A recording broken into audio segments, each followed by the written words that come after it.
Hello, मी अर्चना. गोष्टी वेल्हाळ अर्चना.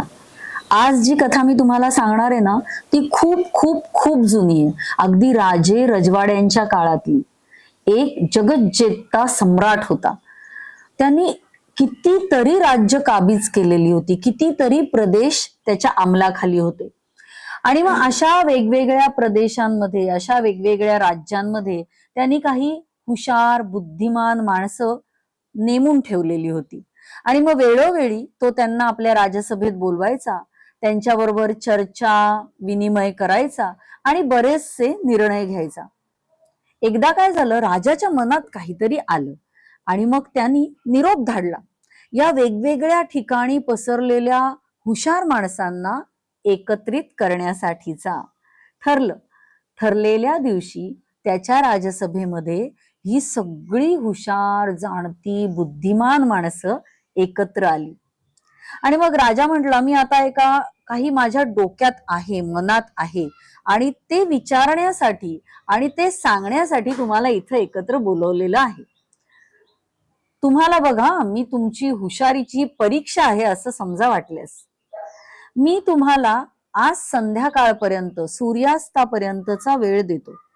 या वेळेमध्ये तुम्ही काय करायचंय, तर तुम्ही माझ्यासाठी अशी काहीतरी गोष्ट, अशी एखादी भेट, असं एखादं गिफ्ट तयार करून आणायचे की ते बघितल्यानंतर जेव्हा मी खूप दुःखात असेल तेव्हा माझं ते दुःख मी विसरेल.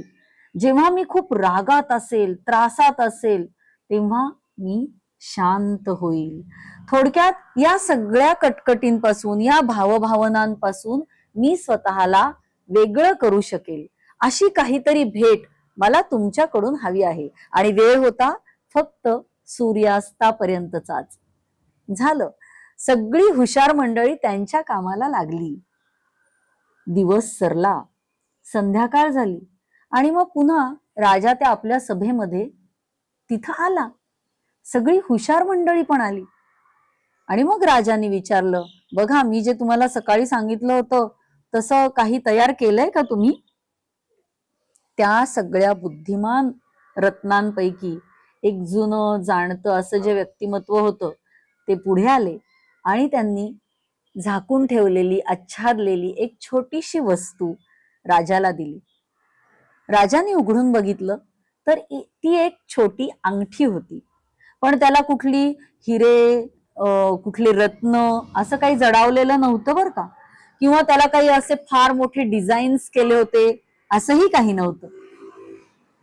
मग काय होतं त्या अंगठीवरती, तर त्या अंगठीवर एक वाक्य लिहिलेलं होतं आणि ते वाक्य होतं, हा क्षण सुद्धा जाणार आहे. किती सुंदर, किती विचारपूर्वक, किती छान भेट दिली होती त्या हुशार व्यक्तींनी. खरंच त्यांच्या त्या हुशारीच्या परीक्षेत ते तर मी म्हणते पूर्ण पास झाले. कारण जेव्हा जेव्हा राजा अगदी आपला हात असा समोर धरेल तेव्हा तेव्हा त्याला ती अंगठी दिसेल आणि प्रत्येक वेळी त्या अंगठीवर लिहिलेलं वाक्य तो वाचेल, धिस टू शल पास. हा क्षण सुद्धा जाणारा आहे. आपण आपल्या बाबतीत सुद्धा विचार करायला गेलो तर कितीतरी वेळेला आपण त्याच त्याच क्षणांच्या गर्तेमध्ये स्वतःला हरवून बसलेलो असतो. सुखानंतर दुःख, दुःखानंतर सुख, ही तर एक प्रोसेस आहे, हे तर एक चक्र आहे, हे चालूच राहणार आहे. पण आपण मात्र हे समजतं आपल्याला, पण उमजत मात्र नाही.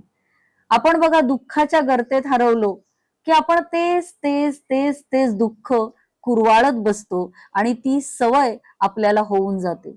किंवा कधी आपण जर काही सुखाचे क्षण अनुभवलेले असतील तर त्या क्षणांमध्ये सुद्धा आपण इतके रममाण होतो की आलेली काही संकट, पूर्ण करायच्या असणाऱ्या काही महत्वाच्या गोष्टी, हे आपल्या कधी लक्षातच येत नाही. आणि या सगळ्या चक्रामध्ये आपण आपल्या स्वतःला इतकं गुंतवून टाकतो की आपण हेच विसरून जातो की अरे, हा क्षण सुद्धा जाणार आहे. आपण आपल्या स्वतःला असं सज्ज केलं आहे का?